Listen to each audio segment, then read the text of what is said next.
এক গ্রামে টুনি নামের এক দুষ্টু পাখি থাকত। সব খাবার আজ আমি একাই খাবো, কাউকে দেব না।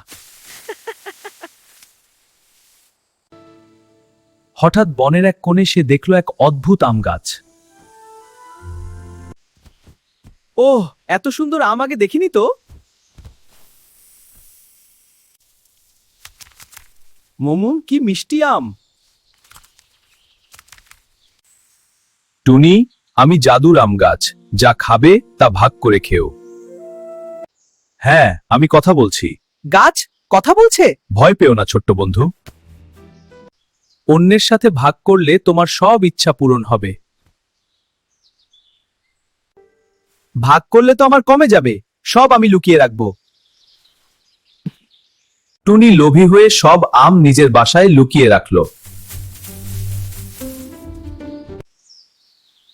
এ কি, আমার আমগুলো সব পাথর হয়ে গেল কেন?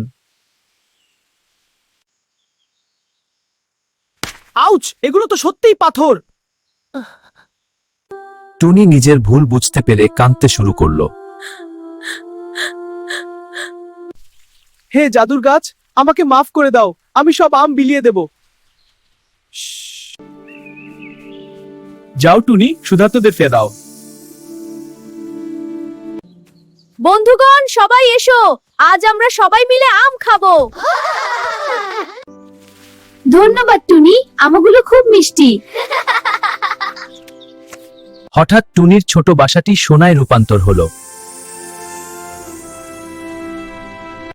এখন আমি বুঝতে পেরেছি, ভাগ করে নেওয়াতেই আসল সুখ।